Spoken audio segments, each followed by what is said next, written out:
நம்ம எல்லாரும் புலம்பலின் புஸ்தகம் இளைஞர் பயணத்துக்கு வரும். புலம்பலின் புஸ்தகம் 3வது அதிகாரம்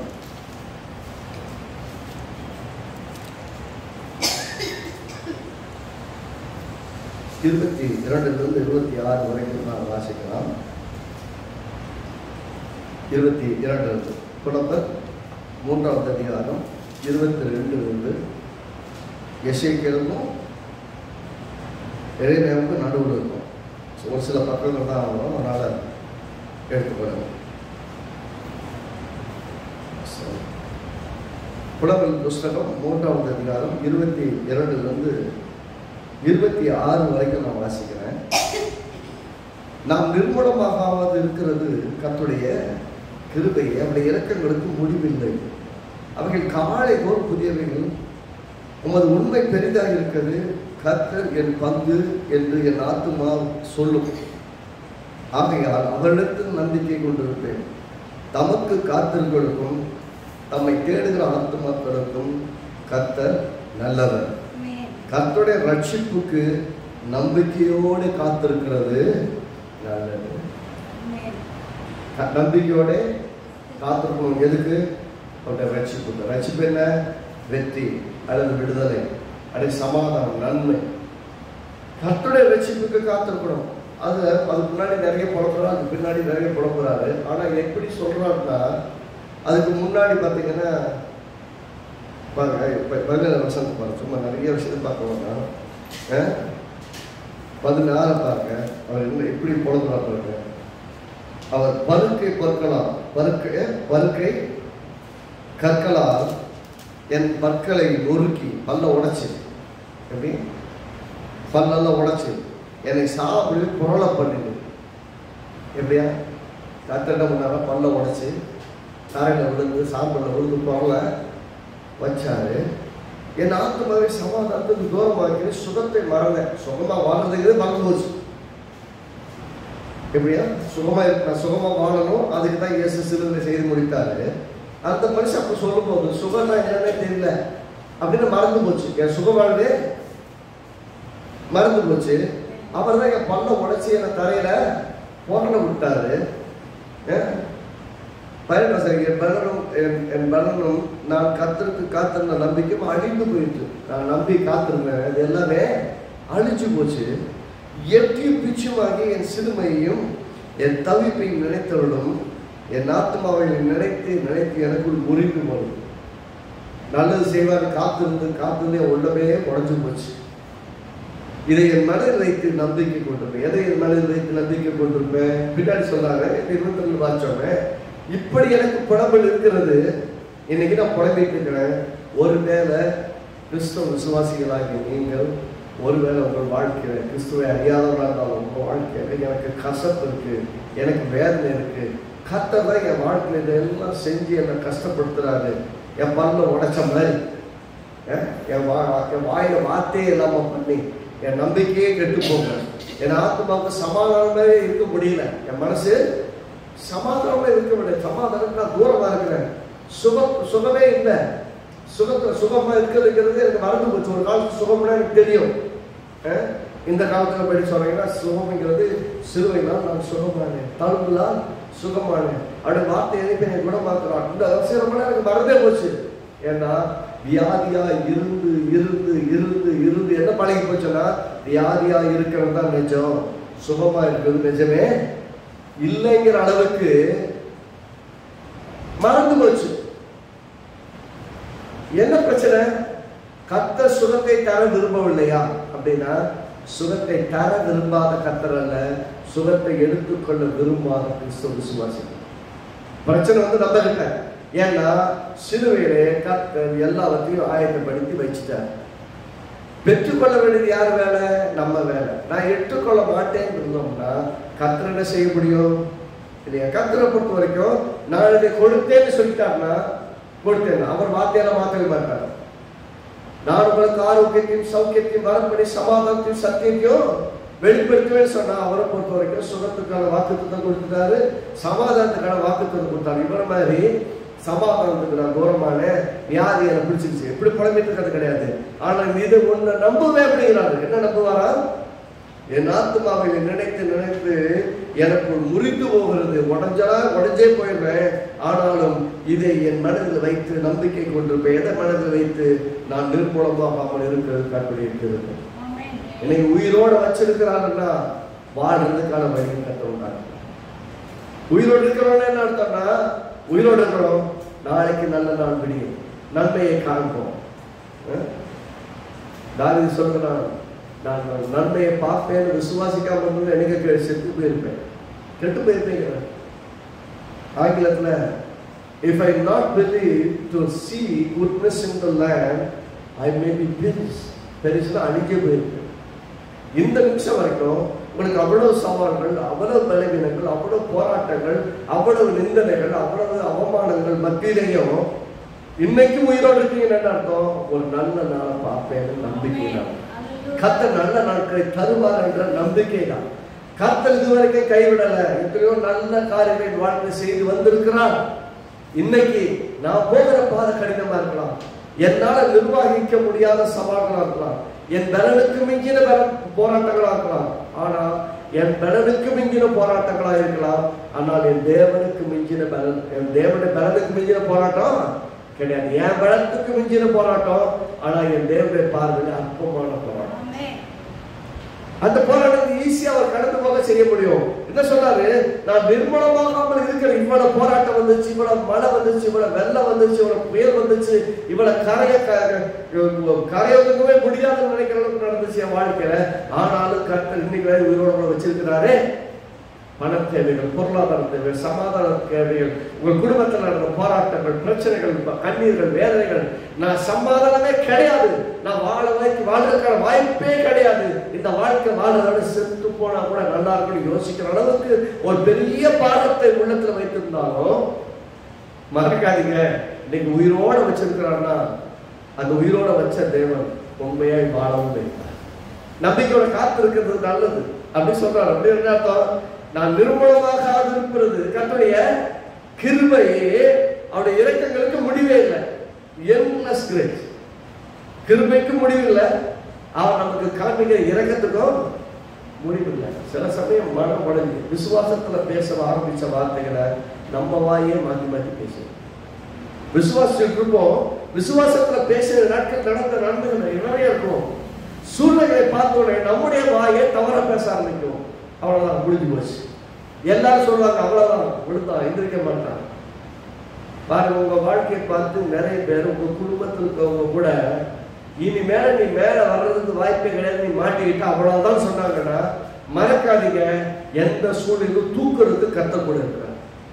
நீங்களே புத்தி இல்லாம போய் மாட்டிக்கிட்டாலும் கூட, ஒருவேளை நீ சிக்கிக்கிட்டே நீங்க யோசிச்சுட்டு இருந்தாலும் கூட, இது நீங்க விடுவிக்கப்பட முடியவே முடியாதனாலும் கூட கர்த்தர் இதுக்கு முன்னாடி உங்களை காப்பாத்தி இருக்கிறாரு, இப்பயும் காப்பாத்திட்டு இருக்காரு, இனிமேலும் காப்பாற்ற சொல்றாரு. கேட்க உங்களை அழைச்ச உண்மை என்ன? மனுஷனை பார்க்காதீங்க. மனுஷனுக்கு கூட இருப்பான், நாங்கள் கொடி தருவோம். நம்பவே முடியாத மனுஷனை நம்புறதை விட நம்பத்தக்கவர் கர்த்தர் மட்டும்தான். கொள்றதுக்கு 1000 பேர் வரட்டுமே, உங்களை கொலை செய்யறதுக்கு ஒரு பெரிய கூட்டமே வருதுன்னு கூட வச்சுக்காங்க. உங்களுக்கு விரோதமாய், உங்களை காயமகாரமாய் பகைத்து உங்களை கொன்னே போட நினைக்கக்கூடிய அளவிற்கு மோசமான ஆட்கள் கூட உங்க வாழ்க்கை பயணத்துல வரணும். யோசிச்சு பாருங்க. 1 சாமுவேல் புஸ்தகத்துல நான் இதெல்லாம் வாசிக்க போறேன். நான் ஒரு உங்களுடைய பார்வைக்கு வைக்க விரும்புகிறேன். 1 சாமுவேல் புஸ்தகம் 19ஆம் அதிகாரம் 20ஆம் அதிகாரம் 1 சாமுவேல் 20 19 வாசிக்க போறோம். 1 சாமுவேல் 20 பாருங்க. தாவீதுடைய வார்த்தைகளை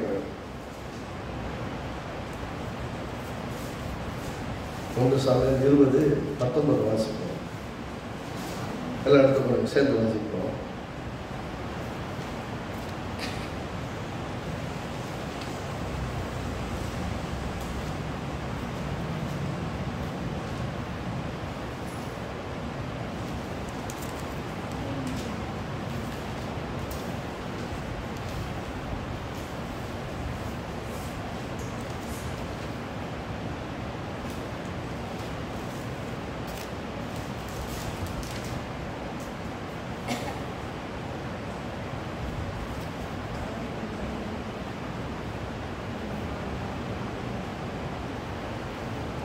ஒரு 19 வாசிப்போம். 19 வாசித்து 20 வாசிப்போம். 19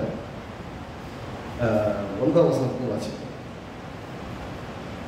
கர்த்தரால் விடப்பட்ட பொல்லாத ஆவி சவுல் மேல் வந்தது. அவன் தன் வீட்டில் உட்கார்ந்து தன் ஈட்டியை கையில் பிடித்துக் கொண்டிருந்தான். தாவீது தன் கையில் சுரமண்டலத்தை வாசித்தான். அப்பொழுது சவுல் தாவீதை ஈட்டியினாலே சுவரோடு சேர்த்து உருவ குத்தி போட பார்த்தான்.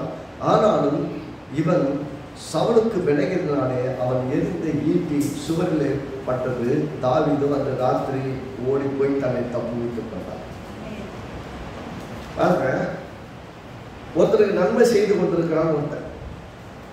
சவுலுக்கு தேவனால் விடப்பட்ட அப்படின்னு சொல்ற அப்படின்னு என்ன அர்த்தம்? தேவனுடைய பிரசன்னம், தேவனுடைய ஆவியானவர் அவனை விட்டு விலகினார்.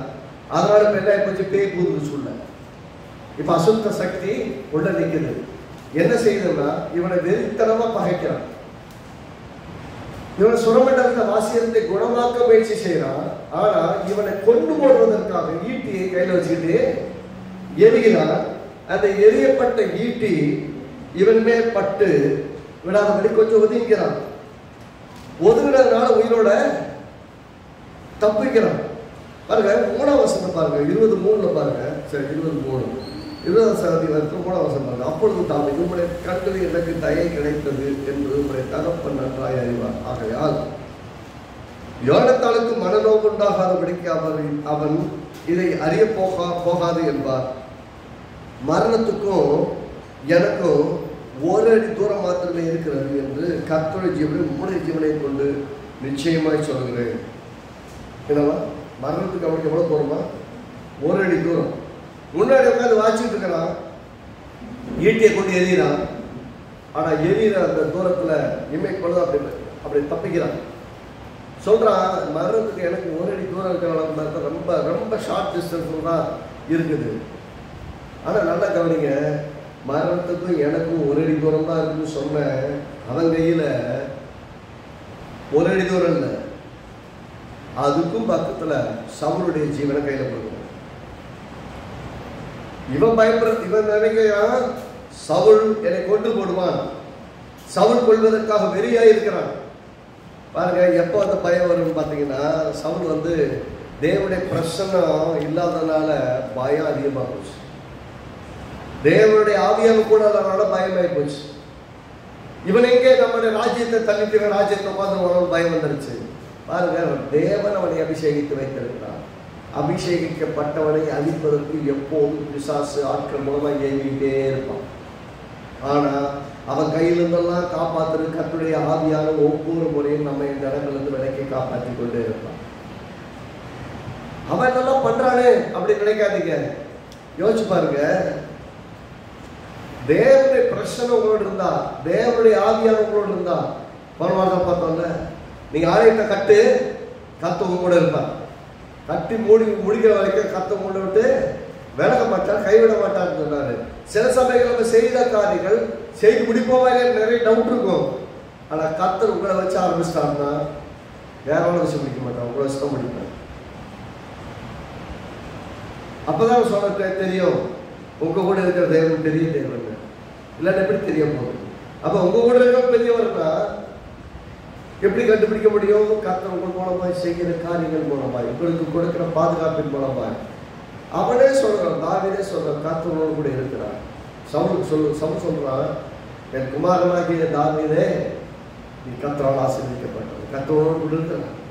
நல்லா தெரிஞ்சு கர்த்தர் கூட இருக்கிறான்னு. ஆனாலும் ஒவ்வொரு முறை அசுத்த சக்தி அவனை நிரம்பும் போது அவனை கொள்ள முயற்சி செய்யறான். அப்ப அவன் கொள்ள முயற்சி செய்யற அவனை ஆளுகிற பிசாசின் சக்தி அவனை கொல்லும்படியாய் தூண்டுகிறது.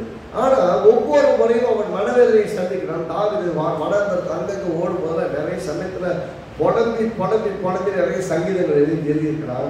ஆனா எல்லா புலம்பர்கள் மத்தியிலையும் ஒரு நம்பிக்கை இருக்கிறவங்க, கர்த்தர் நிச்சயமா என்னை காப்பாற்றுவார், கர்த்தர் எல்லா தீங்குகளை விளக்குவார், என் ஆத்துமாவை காப்பாற்றுவார், நான் பாதுகாப்பா இருப்பேன், நான் சுகமா இருப்பேன், நல்வாழ்வு சந்திப்பேன் என்று ஒவ்வொரு முறையும் விசுவாசத்தோடு பேசுவான். ஏன்? அவனுக்கு தான் போற பாதையுடைய கஷ்டமும் தெரியும், அதுல வர போற வெற்றியும் தெரியும். அவன் பையன் கிட்ட சொன்னாங்க இல்லையா, தம்பி நீ உனக்கு தேவையான பொருள் சம்பாதிச்சு போட்ட, ஆலயத்தை கட்டு, அதே போல உங்க வாழ்க்கையில் ஏதோ ஒரு காரியத்தை செயல்படுத்த முடியாது, எல்லா பொருள் இருந்தாலும் கர்த்தர் கொடுக்கும். கர்த்தர் இல்லாமல் ஒரு வேலையை நீங்கள் செய்ய முடியாது. உங்களால் செய்ய முடியும், உங்களுக்கு எல்லா திறமையும் இருக்குது, உங்களுக்கு எல்லா மனோவலியும் இருக்குது, உங்களுக்கு எல்லா ஆற்றலும் இருக்குது. You may be the brilliant person to complete the task. ஒரு வேலை செய்து முடிக்க தேவையான எல்லா கிருபை, எல்லா ஞானம், எல்லா புத்திசாலிகள், எல்லா திறமை போயிட்டு இருக்கலாங்க. ஆனால் உங்கள் வேலையில் கர்த்தருடைய கை சேர்க்கலன்னா சுலபமாக வேலை செய்யறது போல கடினமாக வேலை செய்யணும். கர்த்தர் கூட சேர்ந்தால் தான் வெற்றிகரமாக நடக்கும். கர்த்தர் கூட சேர்ந்தால் என்ன நடக்கும்? நல்லா கவனிங்க. மகனை ஆசீர்வதித்தான் தாவீது. சாலமோன் தேவாலயத்தை கட்டினா, நல்லா கவனிக்கணும். சாலமோன் தேவாலயத்தை 7 வருஷத்துல கட்டி முடிச்சான். சாலமோன் தேவாலயத்தை கட்டுறதுக்கு 7 வருஷம் ஆச்சு.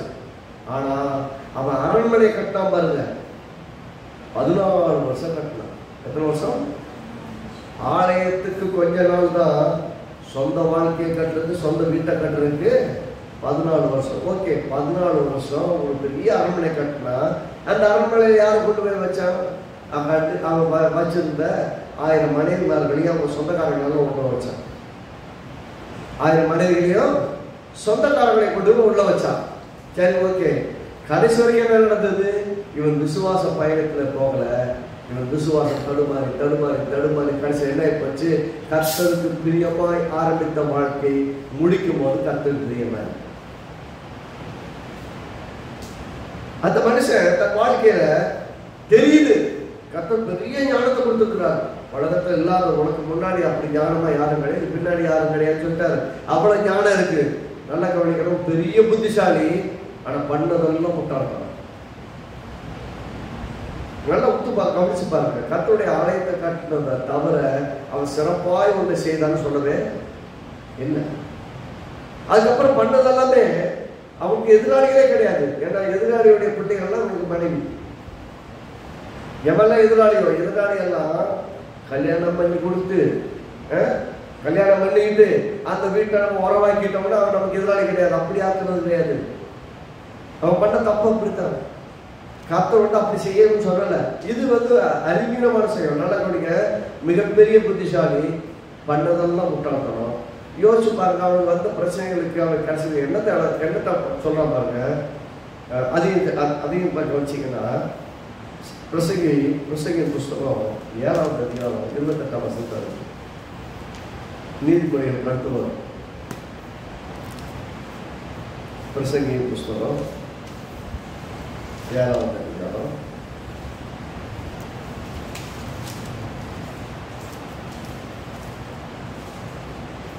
28வது வசனத்தை வாசிப்போம். எடுத்துட்டீங்களா? சேர்த்து வாசிங்க. என் மனம் இன்னும் ஒன்றை தேடுகிறது, அதை நான் கண்டுபிடிக்கவில்லை. பெரிய புத்திசாலி, நல்லா கவனிக்க. பெரிய புத்திசாலி, திறமசாலி. ஆனா அவன் இது வரைக்கும் ஆராய்ச்சி பண்ணி ஒன்றை கண்டுபிடிக்க முடியலன்னு சொல்றான். என்ன கண்டுபிடிக்க முடியலையா? 1000 பேரை நான் பார்த்தேன். அது ஒரு புருஷனை, ஒரு உண்மையான மனுஷனை நான் கண்டுபிடிச்சிட்டேன். 1000 பேரை செக் பண்ணி பார்த்தால ஒருத்தர் உண்மையா 1000 பேர்த்துல ஒருத்தர் ஒரு நல்ல புருஷ லட்சணமா நடந்துக்கிற ஒருத்தரை கண்டுபிடிச்சிட்டேன். இவர்கள் எல்லாருக்கும், என் வீட்டில் ஒரு 1000 பேர் இருக்காங்க, 1000 பெண்களை கல்யாணம் பண்ணி வச்சிருக்கிறேன். இந்த இவர்கள் எல்லாருக்கும் என்ன சொல்றாரு? ஒரு ஸ்திரியை நான் காணவில்லை. புருஷன் ஸ்திரீ அப்படின்னா கணவன் உண்டாக்கிற விதத்துல வாழ்கிற ஒருத்தரை கண்டுபிடிக்க முடியல. ஒருத்தரை கண்டுபிடிச்சிட்டேன். கணவன் உண்டாக்கிற விதத்தில் வாழக்கூடிய ஒரு பெண்ணை என்னால் கண்டுபிடிக்க முடியல. எப்படி கண்டுபிடிச்சா? எல்லாம் அவங்களுக்கு என்ன வேணும் அதை மட்டும் தான் இன்சிஸ்ட் பண்ணக்கூடிய. கடவுளுக்கு என்ன பிடிக்குன்னு பார்த்து யாரும் வேலை செய்யல. ஆரம்பத்தில் வியாபாரம் எடுத்துக்கிட்டீங்கனாலும் தனக்கு பார்வைக்கு இன்பம் புசிப்புக்கு நாளவர்களுக்கு சாப்பிட்டுட்டு அவனுக்கு கொடுத்தான்.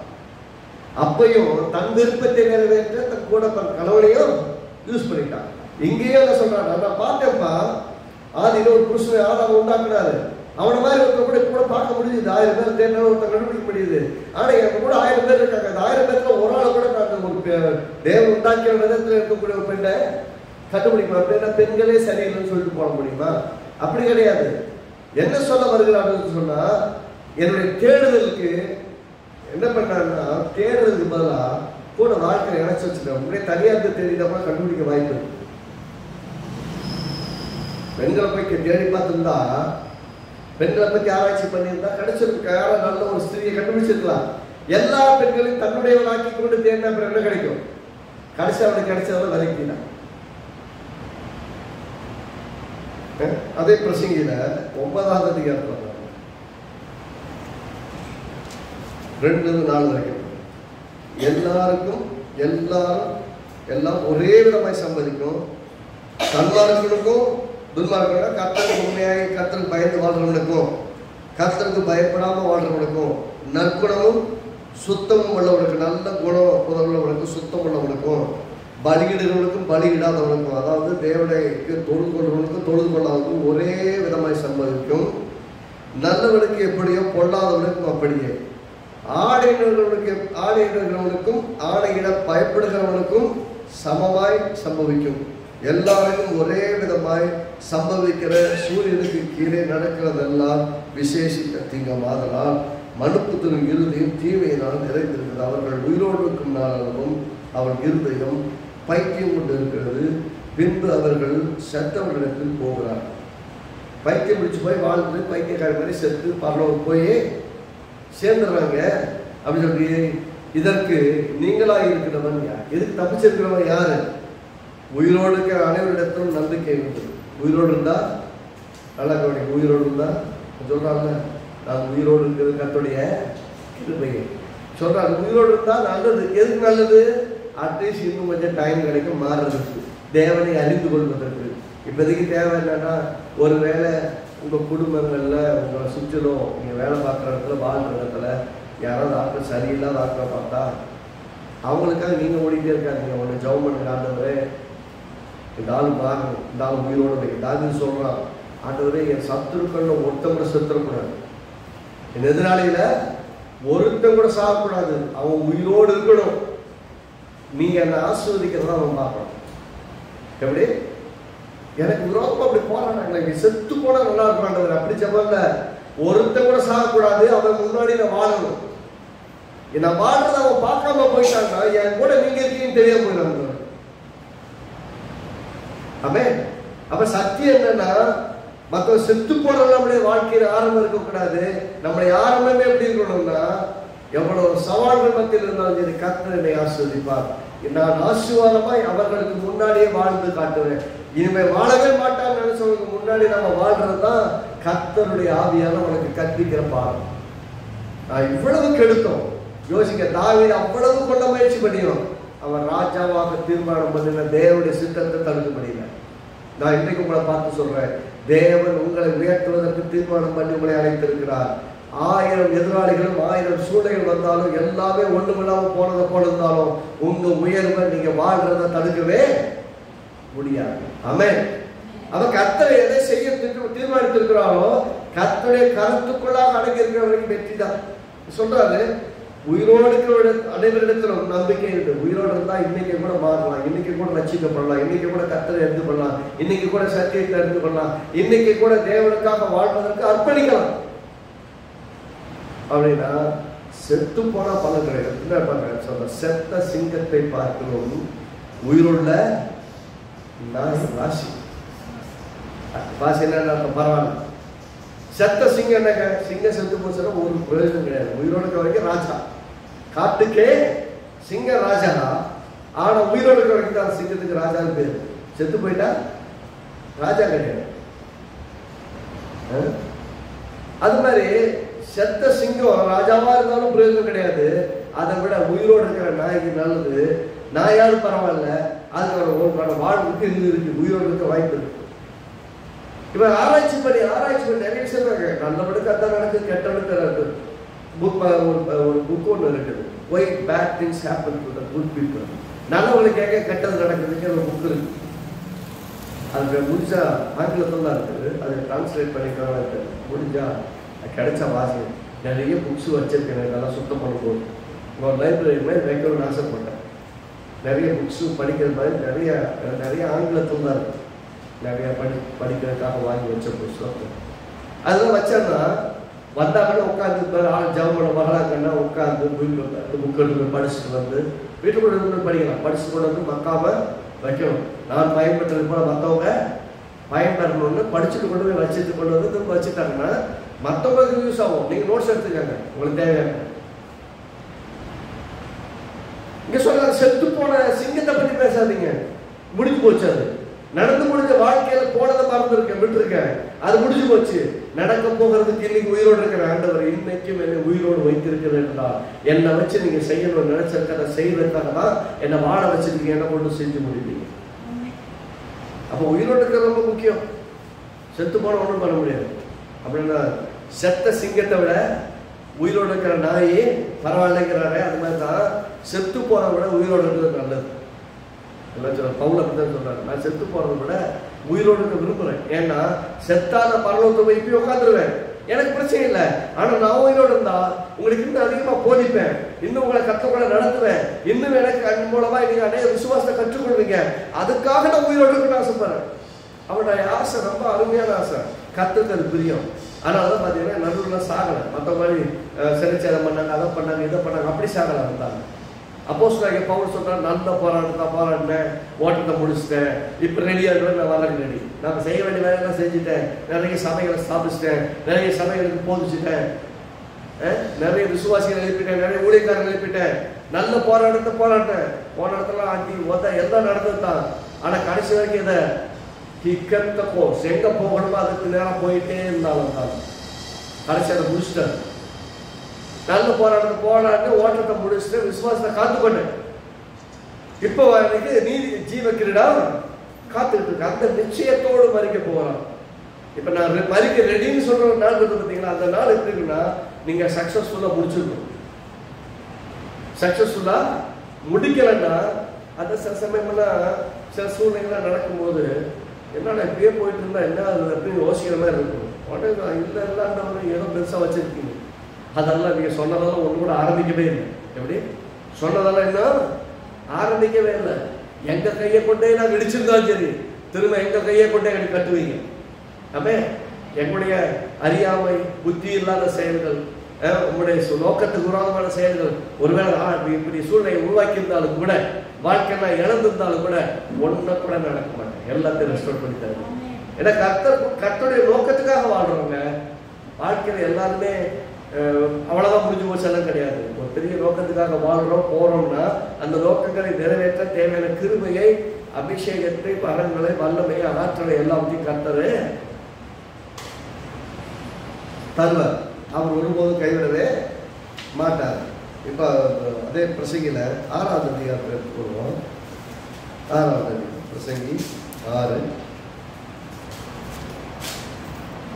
2ஆம் வசனம் 3ஆம் வசனம். அதாவது அப்படி ஆரம்பிக்கிறார். அதாவது ஒருவனுக்கு தேவன் செல்வத்தையும் சம்பத்தையும் கனத்தையும் கொடுக்கிறார். என்ன சொல்றாரு? அப்ப காசு பணம் எல்லாம் கர்த்தர் யார் கொடுக்குறார்? கர்த்தர் தான் கொடுக்குற. ஒருவனுக்கு செல்வத்தையும் சம்பத்தையும் கனத்தையும் கொடுக்கிறார். அவர் என்ன இச்சித்தாலும் அதெல்லாம் மனது குறைவில்லாமல் கிடைக்கும். ஆசைப்படுறது எல்லாத்தையும் கர்த்தர் கொடுப்பார். குறைவில்லாமல் கொடுப்பார்னா அது குறைய இருக்காது, நிறைவா இருக்கும். ஆனாலும் அவரை அனுபவிக்கும் சக்தியை தேவனுக்கு அவனுக்கு கொடுக்க வேண்டும். நிறைய சம்பாஷிக்கலாம், நல்லா சாப்பிடணும் பார்க்கலாம், எல்லாம் கேட்டதெல்லாம் கிடைக்குது. நல்லா பாருங்க, பெரிய பெரிய பணக்காரர்கள், கோடீஸ்வரர்கள், அவங்க நினைச்சதெல்லாம் சாப்பிட முடியுதான்னு பாருங்க. ரோட்டில் பாருங்க, கிடப்பான் பாருங்க, ஒண்ணுமே இருக்காது. அம்மாக்கு கிடைச்ச சாப்பாட்டை சாப்பிட்டு படுப்பான். அவனுக்கு ஒரு நோய் பிரச்சனையே இருக்காது. பார்த்துருக்கீங்களா? கையில் ஒண்ணுமே இல்லாதவனுக்கு நோய் பிரச்சனை பெருசாக கிடையாது, நல்லா நிம்மதியா இருக்கான். ஆனா கையில நிறைய வச்சிருக்கான், ஆனா எல்லா வியாதியத்துக்குள்ள வச்சிருக்கான் உடம்பு. இங்க சொல்றாரு, அவனை அனுபவிக்கும் சக்தி தேவன் அவனுக்கு கொடுக்கவில்லை, அந்நிய மனுஷனை அனுபவிக்கிறான். இதுவும் மாயையே, கொடிய நோய் மாமை. ஒரு பெரிய சிக்னஸ் இருக்கிறார். எல்லாம் இருக்கு, அனுபவிக்க வாய்ப்பே கொடுக்கிறார். நீ காசு தான் பறந்த, நல்லா சொல்றீங்க. காசுக்கு பின்னாடி ஓடி உங்க சொந்த சுகத்தையும் வாழ்க்கையை, நல்ல வாழ்க்கையை தான். காசை சம்பாதிக்கணும், நல்ல உழைக்க சம்பாதிக்கலாம். கர்த்தர் உங்களை வாழ்க்கையில முதல் இடத்துல எப்பவுமே இருக்கணும். கர்த்தரை வேற இடத்துல வைக்கணும்னு நினைச்சீங்கன்னா எல்லாம் இருந்தும் பிரயோஜனம். நல்ல கவனிக்க, கர்த்தர் தான் பணத்தை, செல்வத்தை எல்லாத்தையும் கொடுக்குறாரு. அதை அனுபவிக்கிறதுக்கும் அவர் தான் கிருபையை கொடுக்கும். அப்படின்னு அர்த்தம். பணத்தை நிறைய சேர்த்துட்டாங்க, ஆனால் என் உடம்பு கோஆப்ரேட் பண்ண மாட்டேங்குது. என்ன பண்ணுவீங்க? காசு நிறைய இருந்தது, கோடீஸ்வரங்களா இருந்த பிரச்சனை இல்லைங்க. கொடுக்கிறதை அனுபவிப்பதற்கு கிருபையின் கர்த்தர் கொடுக்கணும். அப்படின்னா உங்கள் சுகத்தையும் பலனையும் ஆரோக்கியத்தையும் விசுவாசத்தையும் கர்த்தரோட நடக்கிற வாழ்வை கர்த்தர் எதிர்பார்க்கிறான். படத்துக்கு பின்னாடியே ஓடுறது பல, கர்த்தருக்கு பின்னாடி போங்க. வசனம் சொல்லுது, கர்த்தரை தேடுங்க, எல்லா நன்மையும் உங்களுக்கு பின்னாடி வரும். தேவனுடைய ராஜ்யத்தை நீதி தேடுங்க, மற்ற எல்லாம் உங்களுக்கு கூட. அதில் பின்னாடியே நம்ம பின்னாடி வர வேண்டியத, நம்ம பின்னாடி வர வேண்டிய பின்னாடி ஓடிட்டு இருந்தோம்னா கர்த்தரை பின்னாடி எங்கே போகிறது? அப்போ போக வேண்டியது உயிரோடு இருக்கிறோம். உயிரோடு இருக்க டெய்லி நன்றி சொல்லுங்க. காலையில் நினைச்சத கர்த்தாவே நீங்கள் உயிரோடு வச்சுருக்கீங்கன்னா இன்னைக்கு என்ன பண்ணி செய்ய நினைச்சதெல்லாம் செய்ய போறீங்க, ஸ்தோத்திரம் அப்படின்னு ஆரம்பிங்க. சொல்ல பாருங்க. அடுத்த வருஷம் பாருங்க, ஒரு 100 பிள்ளைகளை பெற்று, எத்தனை பிள்ளையா? 100 பிள்ளைகளை பெற்று அநேக வருஷம் ஜீவித்து தீர்க்காய்ச்சை அடைந்திருந்தாலும் அவன் ஆத்துமா அந்த செல்வத்தினால் திருப்தி அடையாமல் அவனுக்கு பிரேத கல்லறை முதலாக எல்லாரும் போகுமானான். எப்படி சொல்ல வர்றான்னா, அவன் நினைச்சிருந்தா கோடி கணக்காக காசு வச்சிருக்கிறதுக்கு பெரிய கல்லறை தோட்டம் வாங்கி, அவனுக்கு தனிப்பட்ட கல்லறை தோட்டம் வாங்கி அவனை மட்டுமே கூட போச்சிருக்கான். ரைட்டா? அவனுக்கு பெருசா பணம் இருக்கு, வருமானம் இருக்கு, சொத்து இருக்கு, ஆஸ்தி இருக்கு. அவன் சொந்த நேரத்திலேயே அவனை புதைச்சிருக்கலாம். யோசிச்சு பாருங்க. யாக்கோபு ரொம்ப நேசித்து திருமணம் செய்தது ராகேல், ரைட்டுங்களா? ரொம்ப நேசித்து கல்யாணம் பண்ண பொண்ணு. நேசித்து கல்யாணம் பண்ண பொண்ணுக்கு ரொம்ப லேட்டா, ரொம்ப காத்திருந்து, ரொம்ப ஜெபம் பண்ணி தான் குழந்தையை பெற்றுக்கொள்ள முடியுது. ஒண்ணு. ரெண்டாவது, திரும்ப அம்மா சொந்த வீட்டுக்கு போகலாம், ஊருக்கு போகலாம் அப்படின்னு போனா பாருங்க, கல்யாணம் முடிக்கும் போது கல்யாணம் முடிச்சது ரெண்டாவது கல்யாணம் முடிச்சான். முதல் கல்யாணம் முடிக்க முடியாது, வேற பொண்ணு கல்யாணம் பண்ணி வச்சாங்க. எல்லாம் செகண்டாக தான் கிடைச்சது. கிடைச்ச பொண்ணுக்கு குழந்தை பிறந்தது நம்ம லேட்டாக தான் பிறந்தது. இவங்கெல்லாம் சேர்ந்து கிளம்பி போறாங்க. போகும்போது வாக்குத்தத்தம் பண்ணின தேசத்துக்கு யாக்கோபு வாழ வேண்டிய இடத்துக்கு போய் சேரல, வழியில மறித்து வழியில் அடக்கம் பண்ணினாங்க. யோசிச்சு பாருங்க. எதுக்காக ஆசைப்பட்டானோ கிடைச்சதும் லேட்டு. அவருக்கு பிறக்கப்பட்ட பிள்ளைகள்லாம் இருந்தாங்க தான், ஆனா அவங்க அந்த பிள்ளைகள் பெற்றுக்கொண்டதும் லேட்டு. அது மட்டும் இல்லாம போற வழியில இருந்து போயிட்டாங்க, வழியில அடக்கம் பண்ணினார்கள். எங்கேயோ கல்லறை தோட்டம் கிடையாது, கல்லறையில் அடக்கம் பண்ணல. இப்ப சொல்லுங்க, எல்லாம் இருக்குதுங்க. ஆசை மனைவி, ஆசையான மனைவிக்கு பிள்ளைகள் வந்து தாமதம், ஆசையான மனைவிய ஊர் வரைக்கும் கொண்டு போனாலும் வழியில செத்து போறா, வழியில அடக்கம் பண்றாங்க கருவாலி மரத்துக்கு. இப்ப யோசிச்சு இது வசந்த கவனிங்க. அவன் 100 பிள்ளைகளை பெற்றிருக்கிறது முக்கியம் இல்ல, அநேக வருஷம் வாழ்வது முக்கியம் இல்ல, தீர்க்காசை அடைப்பது முக்கியம் இல்ல. அவன் ஆத்மாத செல்வத்தினால் திருப்தி அடையல. போய் 2 பரிவாரத்தோட போய் அந்த 2 பரிவாரத்தை அனுபவிக்க வழி இல்லாம போச்சு. அவனுக்கு பிரேத கலைகளா இல்லாமல் போகுமானால் அவனை பார்க்கணும் கருவழிந்த பிண்டம் வாசி. எப்படி சொல்றாரு? கருவுக்குள்ளே இறந்து போன பிள்ளைக்கும் இத்தனை வருஷம் வாழ்ந்த வழியில செத்து போனவனுக்கு என்னையா வித்தியாசம் கேட்கிறான். நல்லா கவனிக்கணும். இது பெரிய அறிவான சாலமோன் கடைசியா கண்டுபிடிச்சது. எனக்கு பெருசா ஆசையா அவனை போல செல்வந்தன் யாரும் கிடையாது, அவனை போல அறிவாளி யாரும் கிடையாது. அவன் நினைச்சதெல்லாம் கிடைச்சது. அவன் வேணும்னு சொன்ன எதுவுமே அவனுக்கு இல்லாம இல்ல. 100 வருஷம் வாழ்வு முக்கியம் இல்ல, எல்லாம் இருக்கிறது முக்கியம் இல்ல. ஒரு கல்லறையில கூட என்ன வைக்க முடியலன்னா எனக்கு என்னங்க பிரயோஜனம் கேட்கலாம். அப்படின்னா நம்ம இன்னைக்கு வரைக்கும் அழியாம உயிரோட இன்னைக்கும் நம்ம வீட்டுல உட்கார்ந்து இருக்கிறது தேவனுடைய கிருபை. எங்க போனாங்க சில சில மரணங்களெல்லாம் பார்த்தீங்கன்னா எங்க இறந்தாங்கன்னு கூட தெரியாது, அந்த ஆளை கூட கண்ணிலேயே பார்த்துருக்க முடியாது.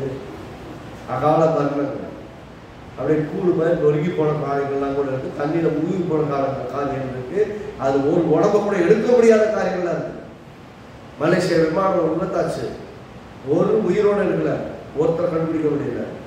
டெல்லியில ஒரு விபத்து நடந்தது, ஒரு நாள் உயிரோடு இல்லை. ஃப்ளைட் ஏறும்போது ஒரு ஹாஸ்டலோட வாசல் மேலே விழுந்து சுத்தமாக தீப்பிடிச்சு இருந்துச்சு, ஒரு ஆள் உயிரோடு இல்லை. யாருன்னு போய் கண்டுபிடிச்சு இதுதான் அந்த ஆளுன்னு சொல்லி நீ ஒரு முறையை பண்ணுவீங்க சொல்லுங்க. இப்படி அதாவது அவங்க எல்லாம் தப்பு பண்ணிட்டாங்க, இப்படி அகாலமா மரணம் அடைச்சிட்டாங்க. அதை சொல்ல வரல, அதை குறைவாய் சொல்ல வரல, சொல்றேன். இப்படி மறிக்கக்கூடிய நிலைமையில யோசிச்சு பாருங்க. கம்பேர் பண்ணி எப்படி சொல்றாங்கன்னா, அவனுக்கு கல்லறை கூட இல்லாம போச்சோன்னா எல்லாம் இருக்கு, நிதித்தாயிடா இருக்கிறான், நிறைய சொத்து இருக்கு, சுகம் இருக்கு, ஆயுசு இருக்கு.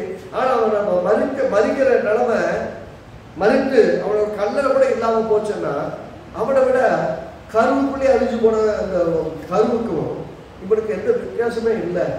இதை கூட பரவாயில்லைங்க அப்படிங்கிறான். வாழ்ந்து கெட்டவன் சொல்லுவாங்க, வாழ்ந்து கெட்டவன் இல்லை, வாழ்ந்து வாழவே முடியாம போனான்.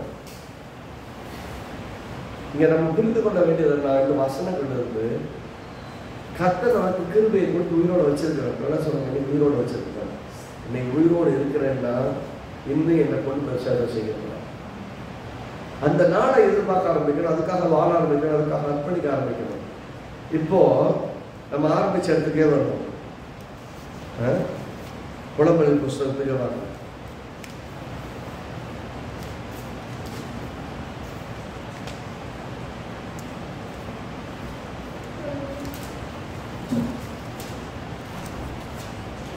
மூன்றாவது அதிகாரம், புலம்பல் 3 உங்கள் நம்பிக்கையில மட்டும் ரொம்ப உறுதியாக நம்ம இல்லாமல் போனால் நம்ம ஈஸியாக ஏமாந்துருவோங்கிறது தான் யதார்த்தமான உண்மை. 22 வசனத்தை வாசிக்கிறேன். புலம்பல் 3ஆம் அதிகாரம் 22. நாம் நிர்மூலமாக ஆகாமல் இருக்கிற கர்த்தருடைய கிருபையே அவருடைய இறக்கங்களுக்கு முடிவில்லை. அவைகள் காலை தோறும் புதியவர்கள். ஒரு உண்மை பெரிதாக இருக்கிறது, கர்த்தர் என் பங்கு என்று என் ஆத்துமா சொல்லும். யார் தான் உங்களுக்கு ஷேர், கோடிக்கணக்கான சொத்து, பொண்ணு, வெள்ளி, உறவு எல்லாருக்கிட்டங்க கடைசி வரைக்கும் உங்களுக்கு பங்குன்னு சொன்னால் உங்கள் வாழ்க்கையில் ஒரு பெரிய பங்குன்றதுதான் அந்த ஆண்டவர் மட்டும்தான்.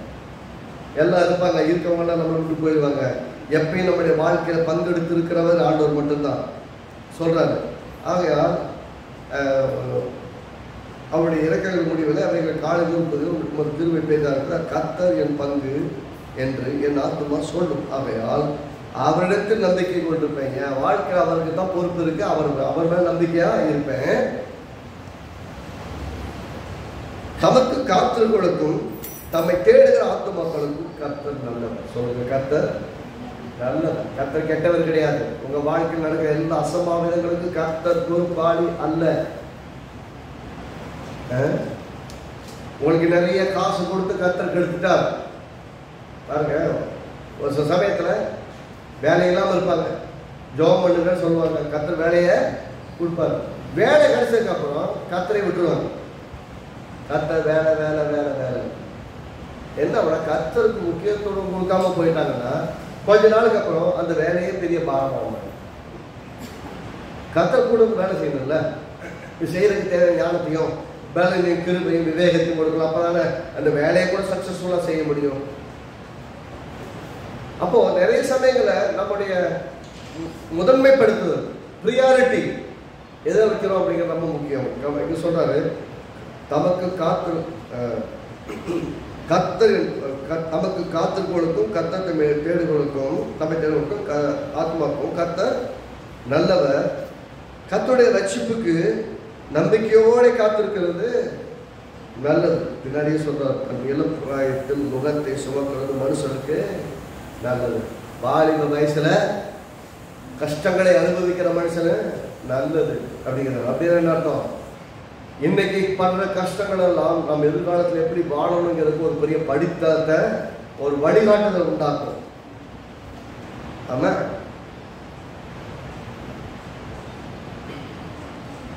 அப்போ எந்த சூழ்நிலையும் 26 வசனம் கர்த்தருடைய ரட்சிப்புக்காக நம்பிக்கையோட காத்திருக்கிறது நல்லது. கர்த்தர் என்னை காப்பாற்றுவாரு, கர்த்தர் எனக்கு நன்மை செய்வாரு, கர்த்தனை ஆசீர்வதிப்பார்னு நம்பிக்கையோட காத்திருந்தா நம்முடைய நம்பிக்கை கெட்டு போகாது.